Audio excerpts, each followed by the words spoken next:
The sun hovered just above the rooftops, burning white in the sky so cloudless it seemed cruel. Dust curled in lazy spirals, coating everything in a thin skin of grit. The saloon porch, the chip spittoon, the boys loitering by the water trough who stopped laughing when the sisters were let out. Wyatt and Tala moved without being pulled now. No fight left, only a tight grip between their hands, as if touch alone might stitch together what the world had unraveled. The platform was 3 crates high, rough pine bleached to gray. They climbed it barefoot. Wyatt's soles were split, her heels still bleeding from the thorn she hadn't dared to remove. Tala shivered in her thin shift, the wind pressing it against the knobs of her spine. Neither girl spoke. Neither cried. But their silence was not blank. It was filled with something harder. Shame wrapped around defiance, wound tight enough to snap. Sheriff Dobbs barked a crowd. 2 strong Apache girls. Good teeth, quick hands. Package deal. His voice had the slurred edge of morning whiskey, the tone of a man too used to being obeyed. The townspeople looked on with curiosity, some with pity, a few with the kind of interest that made Wyatt wish her hair were long enough to hide her face again. Men began to murmur, their words low and transactional. Could use one to clean the back shed. Mine could watch the goats. One woman clutched her shawl tighter. Another spat in the dirt. And all the while, Wyatt stared beyond them, to the edge of the crowd where a man stood alone. He was tall, with a wide-brimmed hat shadowing his eyes. A coat hung from his shoulders like it remembered rain. His boots were worn, his hands at his sides. Still, he wasn't looking at the girls. He wasn't looking anywhere.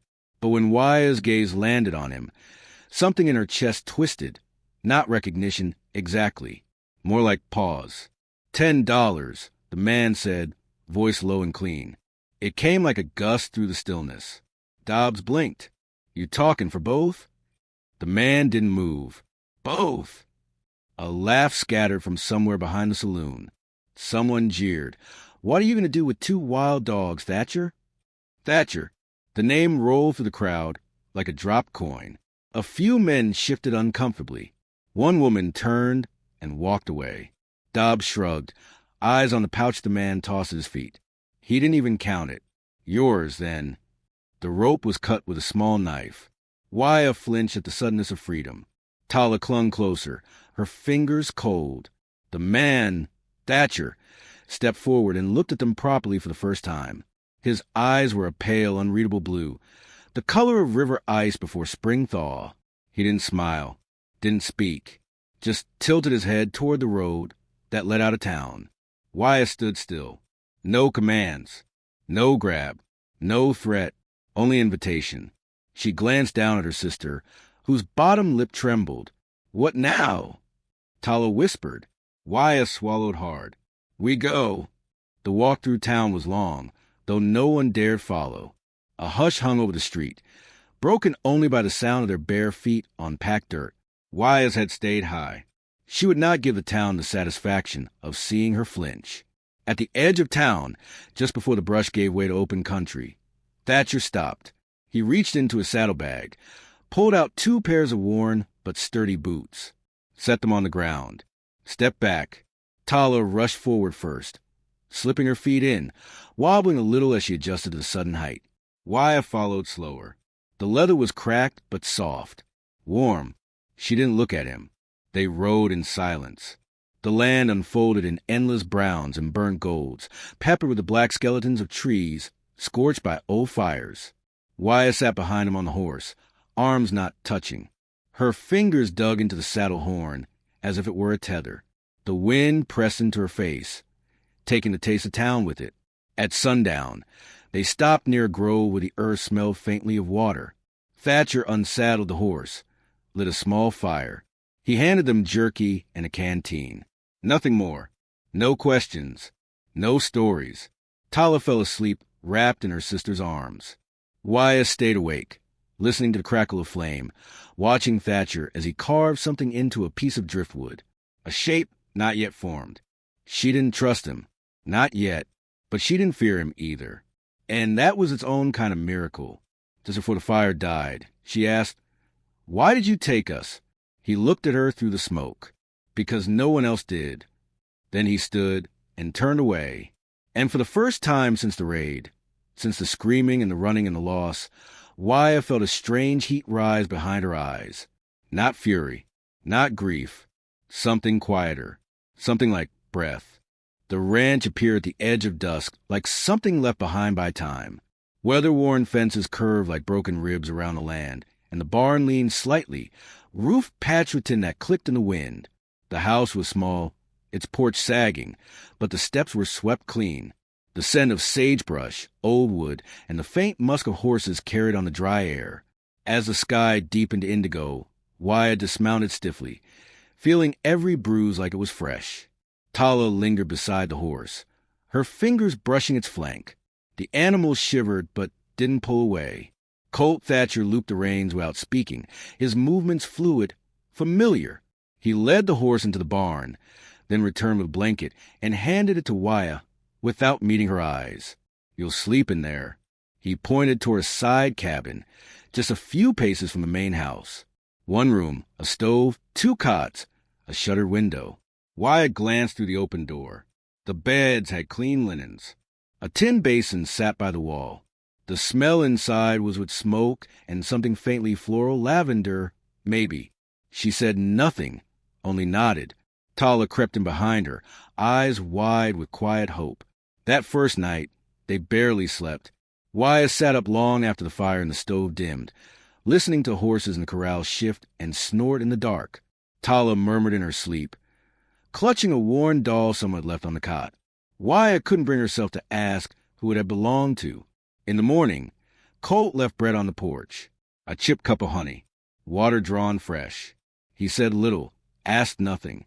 He worked in long hours, mending fence, feeding livestock, hammering down work boards. Wyatt watched him from the shade. There was a stiffness in how he moved, like someone once shattered and pieced back together without care. She wondered who had broken him, and if he still ached in the rain. Tala began to hum again, soft, tuneless things. She helped sweep the cabin, drew pictures in the dust. Wyatt taught her to boil eggs over the stove. The rhythm of survival had a kind of mercy in it. On the third day, Colt gestured toward the corral. "You want to see the horses?" Tala looked at Wyatt. Wyatt hesitated, then nodded once. They walked together, the dirt soft beneath their feet. Inside the fence stood a dozen horses, heads lifting in slow awareness. One stepped forward, a pale mare with one ear torn and eyes clouded by cataract. She didn't flinch as they neared, just watched. She used to run wild, Colt said. Caught her 3 winters back. Never broke her. Wyatt reached out. The mare sniffed her hand, then pressed her nose into it. A warmth bloomed in her chest.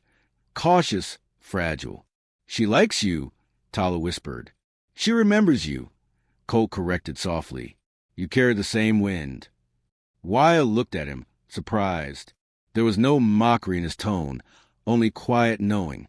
That evening, she found an old book left outside their cabin, a tale about coyotes and stars. The words were faded, but Tala curled beside her, listening as Wyatt read aloud in halting rhythm. Colt sat nearby, sharpening a blade. He said nothing, but when she paused, he turned a page for her. Days bled together. The land softened around them. A baby goat was born. The rains never came. The sun never apologized. And still, Wyatt waited. For the moment the world would shift again, cruel and sudden. Kindness, after all, had never lingered before. One morning, she found Colt crouched beside the same mare, her breath shallow, her flank damp with sweat. "She's not going to last a night," he murmured. Wyatt knelt slowly. "What happened?" "Age," he said. "Memory. Grief, maybe." The mare blinked at her, slow and trustful. "She deserves not to be alone," Wyatt said. Colt nodded once and left them there. When the sun rose, the mare was gone. Wyatt sat with her hand still on the cooling hide, silent tears tracing the dirt on her cheeks. That night, Colt lit a lantern and left it burning on the porch, a signal, not of danger, but of presence. In the cabin, Tala turned in her sleep and muttered, "He doesn't smell like the others." "No," Wyatt whispered. "He doesn't."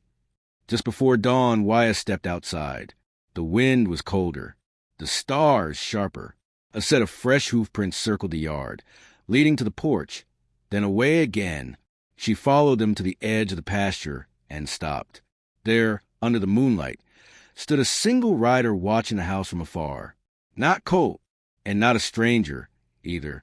Wyatt's blood went cold. She knew that shape. The past had followed them. The rider returned the next night. Wyatt didn't wake Colt. She watched from the porch, wrapped in the same blanket he'd given her that first evening. The figure never came close, only lingered at the edge of the mesquite, half swallowed by shadows. But she recognized the horse, painted with a blaze down its chest, and the way the rider leaned forward, always searching.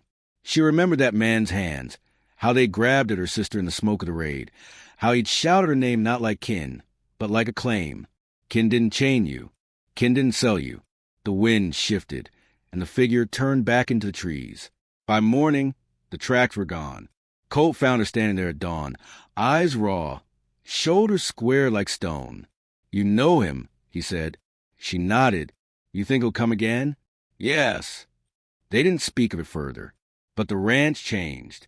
Colt boarded up the windows on the cabin, moved his own cot to the floor inside theirs. He nailed a piece of driftwood to the doorframe, his carving finally finished. A horse with wings.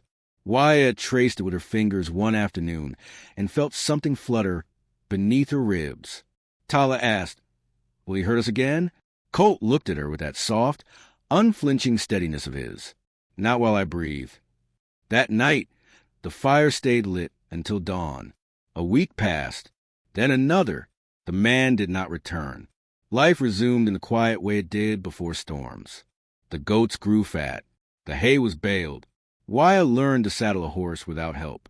Tala began to laugh more, though only when she thought no one heard. Colt taught Wyatt how to shoot, not with bravado, not with pride. He set up old cans along the fence post and showed her how to breathe with the trigger, not against it. Her hand shook the first time. He didn't correct her, just waited. When she hit the last in dead center, he only said, "You're ready." "For what?" she asked. "Whatever comes." There was no romance in it, no grand speeches. But that moment was the closest she'd ever come to being seen. Wyatt started fixing the porch rail. Tala painted wildflowers on the stones near the path. And still, each night, the lantern glowed on the steps, a promise in the dark. Then, one afternoon, the sheriff came. He rode in with 2 men, rifles slung low and dust curling behind their boots. Colt stepped off the porch, wiping his hands on a rag, eyes narrow but calm. "Sheriff Dobbs," he said flatly, "got word someone's been harboring fugitives." "No fugitives here." Dobbs dismounted. His eyes slid to the girls, who stood just inside the doorway. Tala trembled. Wyatt did not. "Those girls," the sheriff said, "belong to someone." "They're not things," Colt replied. "They belong to no one." Dobbs spit into the dirt. "You always had a soft spot for lost things. Heard you broke your own brother's hand in a card game over a stray pup." Colt said nothing. One of the deputies moved toward the house. Colt stepped between them. The silence stretched taut as wire. "You gonna shoot me, Thatcher?" "No," Colt said. "I'm gonna wait." Dobbs laughed. "For what?" But before the answer came, a whistle cut through the air, sharp, high, familiar. Wyatt's heart seized. She turned to see the rider, him, at the ridge, watching. He'd come with others. 6 men, all armed. The sheriff froze. Colt exhaled. "You brought the past here," he said to Wyatt, not with blame, but with fact. She stepped forward. "I can leave." "No," he said. "I won't watch this place burn." "It won't," he said. "Not while I breathe." The sun had begun to fall, the light turning copper across the yard. Dust rose in uneasy spirals. The air held that awful pause before the thunder breaks. Colt handed Wyatt a rifle. He turned to the sheriff. "You here to uphold law, or watch girls dragged back into hell?" Dobbs hesitated. And for once, the world didn't give him an easy answer. Tala ran to the cabin. Wyatt squared her feet in the dirt. Colt looked at her, not past her, not through her, at her, as if she was already something whole. "You remember how to breathe?" he asked. "Yes," she said, and meant it. From the ridge, the men began to ride. Dust thundered beneath them, and Waya, for the first time in her life, did not run.